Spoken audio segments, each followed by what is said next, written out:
Hi guys and welcome to today's video. If you're new around here, and I'm sure there's a very high chance that you are because this is the first A-level video I've done in quite a long time. My name is Katie and I'm currently an English literature and philosophy student studying at Cardiff Uni. Today I am going to delve back into my A-level English Lit coursework, which was marked at an A grade. I don't know if A-levels have changed to the numbering system now, but it's, you know, one down from the top grade you can get, so it's pretty good, if I do say so myself. But I'm going to be telling you how you can use critics in your A-level coursework. Now I'm assuming that it's the same as when I did mine, which was going on over 3 years ago now, but you need to use critics to get the high marks. However, looking back at it, I thought it was quite difficult.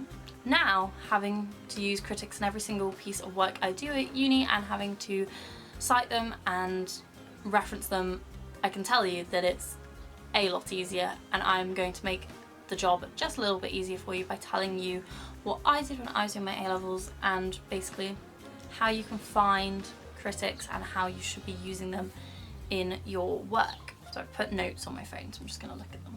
Now, this is my A-level coursework, and I have highlighted in green, when we get to it, the bits where I've used critics. That's 1, 2, 3, which this is 1, 2, 3, 4, 5, 6. This is 6.5 pages long, double spaced. So yeah, I used 3 critics, and I think it's really important, this is something we learn at uni as well, is do not overuse critics. As you can see, you do not need to use them in every single paragraph. I got an A and I didn't use them in every single paragraph, I just used them in 3, like to support 3 of my points. And that's another bit that's really important, is don't just stick random quotes in from critics about the texts you're doing. You want the critics to support your argument, or you want them to argue against your argument so that you can then re-argue your argument against what they've said, if that makes sense. So make sure that your points, that your critics' quotes are relevant to your argument. So a tip I would also say is keep it simple with the quotes that you use. Don't pick convoluted quotes, just pick things that are very simple, straight to the point, and easy to explain and easy to work into your argument. For example, the bits that I've used are, so my first quote was from James A.W. Heffernan, and it literally is just like, violence and the threat of violence are the distinctive weapons of Tess. It's a sentence. That's Tess of the D'Urbervilles. As you can see, it's really, really simple and straight to the point, and then I just explained it in relation to the text. So I explained that she uses violence like a few times in the text. Again, I used, and the others are really simple as well.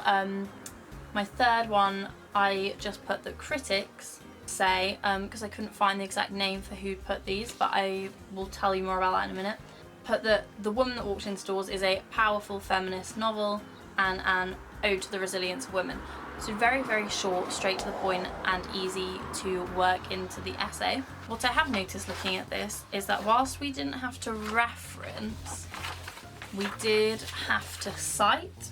So if you can see where I've put this little one here is a footnote. So when you're putting in a critic, just put a little footnote in. That's a big button on the top of Word that says footnote. And then I've literally just put the web page in down here, or you could put the book that it's from or anything as such. That's pretty much all they want you to do in terms of referencing for A-level, or at least it was when I did it. I don't know if it's changed, but that's really simple.